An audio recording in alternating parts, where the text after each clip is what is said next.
آج اسموک پر بات کرنے سے پہلے تھوڑی سی بات بینچوں کے حوالے سے آئینی ترمیم کے حوالے سے کر لیتے ہیں۔ پاکستان کی ایک بہت بڑی سابق عدالتی شخصیت کی طرف سے کہا گیا ہے، ان سے میری ملاقات ہوئی، انہوں نے اس موقع پر کہا کہ آئینی ترمیم 26ویں آئینی ترمیم یہ آئین کا حصہ بن چکی ہے، آئین بن چکی ہے، یہ تو چلے گی لیکن آئینی بینچز نہیں چل سکتے۔ ان کی طرف سے پورے وثوق کے ساتھ کہا گیا کہ آئینی بینچز نہیں چل سکتے، انہوں نے آج ختم ہونا ہے، کل ختم ہونا ہے، پرسوں جانا ہے، انہوں نے چلے جانا ہے۔ میں نے پوچھا کہ کیسے نہیں یہ چل سکتے، کیسے ختم ہوں گے؟ انہوں نے کہا کہ وکلا جب بھی باہر نکل آئے ان بینچوں کا حشر نشر ہو جائے گا۔ تو منصور علی شاہ صاحب کے سامنے آج ایک اور کیس تھا، اس میں بھی انہوں نے وہی باتیں کی جو پہلے کر چکے ہیں۔ انہوں نے کہا کہ یہ آئینی بینچ کے سامنے جائے گا یا ہم سنیں گے، پھر انہوں نے کہا کہ ہم اس کو سن سکتے ہیں۔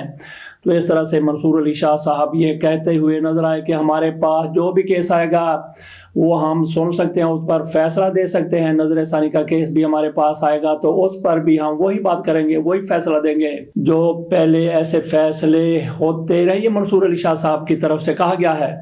تو جن لوگوں کو بڑا شوق چڑھا ہوا ہے کہ آئینی بینچ آ گئے، امین الدین صاحب آ گئے، عدالتوں پر ان کا مکمل کنٹرول ہو گیا، عدالتی شخصیت کی طرف سے جس کا میں نے تذکرہ کیا، انہوں نے واضح طور پر کہہ دیا کہ یہ دکان، یہ ہٹی، یہ کمپنی چلتی ہوئی نظر نہیں آ رہی۔ سموگ کی بات کر لیتے ہیں۔ لاہور میں، صوبے میں سموگ جس طرح سے بڑھتی چلی جا رہی ہے، یہ پارک میں آپ کو سموگ کی صورتحال دکھا رہا ہوں کہ اس وقت بالکل اس وقت جب مغرب کی اذان ہو رہی ہے، اس موقع پر یہ لائٹیں جلتی ہوئی آپ کو نظر آ رہی ہوں گی۔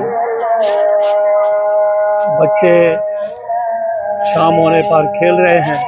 اس سے اندازہ کیا جا سکتا ہے کہ یہاں پہ اس پارک میں کتنی زیادہ دھند ہے۔ تو لاہور کو اسی طرح سے پورے شہر کو دھند نے اپنی لپیٹ میں لیا ہوا ہے۔ جس کمرے میں بیٹھ کے میں یہ ویلاگ کر رہا ہوں، اس کمرے کے اندر بھی سموگ گھس چکی ہے، گھس بیٹھیا بن چکی ہے۔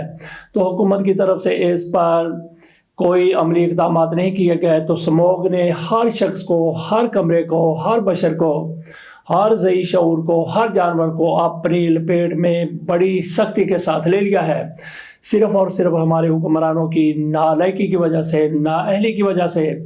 ان کی طرف سے کبھی کہا جا رہا ہے کہ بھارت کے ساتھ ہم بات کریں گے، بھارت کی طرف سے پاکستان میں سموگ آ جاتی ہے۔ کبھی کہا جا رہا ہے کہ لاہور میں اتنی زیادہ گاڑیاں چل رہی ہیں، پنجاب میں اتنی زیادہ گاڑیاں چل رہی ہیں، 17 لاکھ لیٹر پیٹرول پھونکا جا رہا ہے ایک دن میں، تو اس کی پالیوشن کتنی زیادہ ہوگی۔ یہ لاہور میں اعداد و شمار ہمیں بتائے جا رہے ہیں، دکھائے جا رہے ہیں، سنائے جا رہے ہیں۔ تو بجائے اس کے کہ آپ اس پر کوئی عملی اقدامات کریں، ہمیں ایسی انفارمیشن کی عوام کو ضرورت نہیں ہے۔ لیکن اب یہ بھی کہا جانے لگا ہے کہ چند روز کے بعد، 2-3 روز کے بعد لوگ اس سموگ سے مرنا شروع ہو جائیں گے۔ گلے ہمارے پہلے ہی خراب ہیں، حکومت کی طرف سے اس پر کوئی ایکشن نہیں لیا جا رہا۔ بارش برسانے کے حوالے سے باتیں ہوتی ہیں لیکن اس کے لیے بادلوں کا ہونا ضروری ہے۔ ہمیں یہ بتایا جاتا ہے کہ کس چیز سے سموگ میں اضافہ ہو رہا ہے، لیکن ہمیں ایسی انفارمیشن کی ضرورت عوام کو نہیں ہے۔ ہمیں ضرورت اس چیز کی ہے کہ حکومت اس حوالے سے عملی اقدامات کیا کرتی ہے، وہ بالکل نظر نہیں آ رہے۔ مریم نواز شریف صاحبہ جو صوبے کی کرتا دھرتا وہ پاکستان سے باہر بیٹھی ہیں، میاں نواز شریف صاحب پاکستان باہر ہیں، آصف علی زرداری پاکستان سے باہر ہیں، شہباز شریف صاحب پاکستان سے باہر ہیں۔ تو ہم لوگ عوام یہاں پہ پاکستان میں دھند کی لپیٹ میں آ چکے ہیں۔ ہمیں یہ بھی بتایا جاتا ہے کہ بھارت سے ہوائیں پاکستان میں داخل ہوتی ہیں، سموگ کو ساتھ لے کے آتی ہیں، آلودگی ساتھ لے کے آتی ہیں۔ تو بھارت پاکستان سے بھی برے طریقے سے سموگ میں جکڑا ہوا ہے۔ وہاں پہ بادل آ جاتے ہیں، پاکستان میں بادل نہیں ہوتے، لاہور میں بادل نہیں ہے، کیسے بارش برسائی جا سکے؟